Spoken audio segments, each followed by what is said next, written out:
Okay, so today's the day that we start adding worms to Gilligan. It's August 29th. And first I'm just gonna top up the bedding a little bit. In here I have some well-aged but still not broken down manure, and obviously we need shovelfuls of it. But I was just pulling this out and you see of a tub, see there are worms in it. So I need to be careful, so I'm going to drop this guy down one of these little crevices. It's moist down there. He'll find safe haven. And so I've got several of these manure nuggets that will have worms inside them. Every time you open up one of these things, you will find tiny worms inside. So I'm just pushing them down there. You can see, I hope, that we've kept the leaves and the egg cartons nice and moist. Now what I have this is a punky center out of a stump that we saved, and I could break it apart. You can see it cleaving there. I have put segments of this into a composting worm bin before, and the worms really got into it.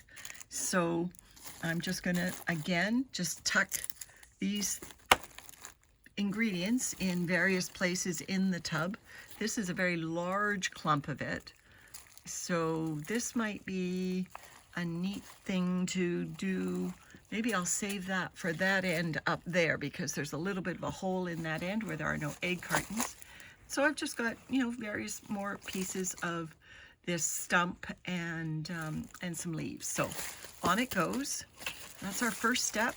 So on to the next, adding some more bedding and then worms. So you heard me say that I want to add coffee to my bins. Well, this is a tub of coffee that I haven't used in, I bet, a year.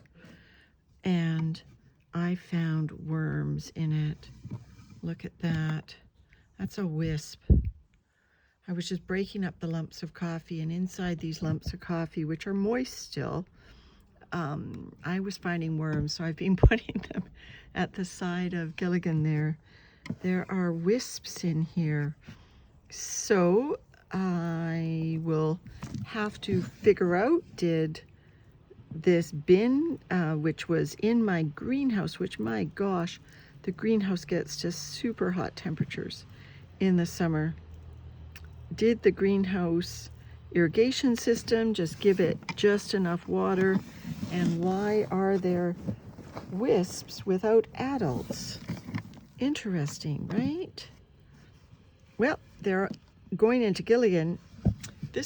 I thought this was too much coffee to add to Gilligan. I was only going to add a bit, but now that I've seen wisps in here, I'm going to spread it all out, and all of it will go into Gilligan.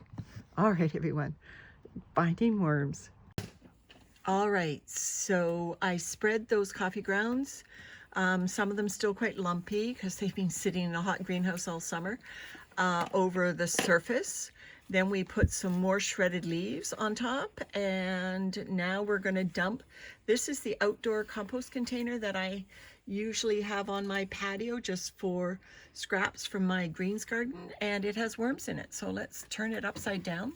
I did this last year. This was input for Gilligan. So Landon's just going to turn it upside down. I'll spread it out, and he'll just make sure the bin is empty. All right. It's very wet, which is good, but you can see that there are worms in it. There's a up close of some worms. So this is where I put roots and whatever, but you can see there are cocoons in these bins. And there's lots of moisture, which is why I thought this would be a perfect top dressing for Gilligan, because it's got worms, it's got cocoons, and it's got castings. And Dee was just mentioning that we need to inoculate with nothing better than castings. And so this was my thought, is just use this bin, and I'll get over there and I'll spread those out. So this is the first batch of worms that we are giving to Gilligan this year. We have yet to add peekaboos and eat my shorts worms. So in the meantime, these worms and cocoons will settle in, and we'll do peekaboo and eat my shorts next.